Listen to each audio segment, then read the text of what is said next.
আমি আছি ফয়জলেক বণিকল্যাণ সমবায় সমিতি লিমিটেড বণিকল্যাণ সমবায় সমিতির সাধারণ সদস্য, সাধারণ সম্পাদক হিসেবে দায়িত্বে আছে। তো আমাদের সমিতিটা দীর্ঘদিন চলছে, আমারও মেয়াদ প্রায় শেষ পর্যায়ে।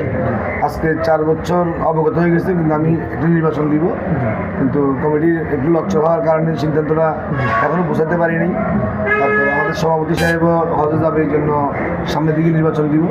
আমরা আইন শৃঙ্খলা মোটামুটি ভালো আছে আলহামদুলিল্লাহ, সমিতিভাবে চালা যাচ্ছে। মানে আগামীতে নির্বাচনটা আপনাকে জাতীয় নির্বাচনের পরে চিন্তাধারা করতে, জাতীয় নির্বাচনের পরে নির্বাচনে মানে যে আসবে যে পদ্ধতি যে আমাদের সদস্যের মধ্যেই প্রতিদ্বন্দ্বী, আহত প্রতিদ্বন্দ্বী হবে না, মানে আপনাদের মধ্যে হবে। সকল সদস্যের মাধ্যমে আমরা নির্বাচন যদি হয় তাকে দায়িত্ব দিবেন।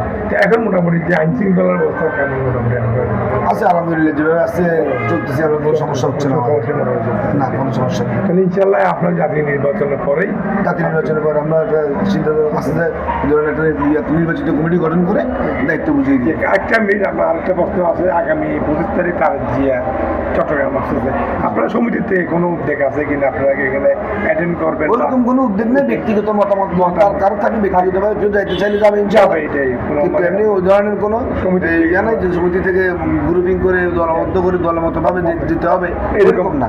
যার মনে হয় হ্যাঁ, যার মনে চায় কারণ বাধা বিঘ্ন নেই, যার মন চাবে সে যাবে, এটা যাকে যে যাকে পছন্দ করে, হ্যাঁ অবশ্যই যাবে। এইটাই আপনার গুরুত্বপূর্ণ। তাক ধন্যবাদ। আমার নামটা একটু বলে দেন।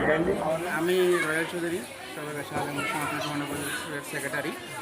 তো আমরা প্রতি বছরে এখানে আমরা দুটো পুজো করি, একটা কালী পূজা, একটা সরস্বতী পূজা, আগামী আমাদের সরস্বতী পূজা। তো আমরা প্রতি বছর এই পূজা 2 দিন করি। এবার আমরা একদিন পূজা করতেছি, কারণ আমাদের সার্বিক সব পরিস্থিতি বিবেচনা করে, স্কুলের পরিচালনা দেওয়া করে আমরা একদিনেরই পূজা করতে হচ্ছে আমাদের। তো আমরা আসলে খুব শান্তিপূর্ণভাবে প্রতি বছরে পূজা করি। আশা করছি এবারও আমরা শান্তিপূর্ণভাবে আমাদের এই পূজাটা করব।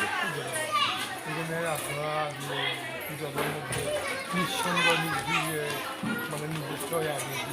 হ্যাঁ হ্যাঁ, আমরা আমাদের কোনো আমরা জাতি ধর্ম কোনো ভেদাভেদ নেই, আমরা সবাই মিলে এই পুজোটা আমরা করি।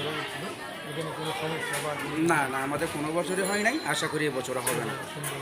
সুন্দরভাবে পুজো গ্রহণ করবো। হ্যাঁ, আমরা কালকে থেকে শুরু করবো, আর পরশু দিন আমরা বিসর্জন করবো। একদিনের পুজো আমাদের পূজা সকাল 9টা থেকে শুরু হবে 12টা পর্যন্ত। এরপর আমরা একটা করে মহাপ্রসাদ বিতরণ করব। এরপর রাতে আমাদের আরতির মাধ্যমে আমাদের পূজা সমাপ্ত হবে। আমাদের সমাপ্ত হবে 12টা রাত 12টা। হ্যাঁ 12টা। হ্যাঁ, আমাদের মধ্যে আমরা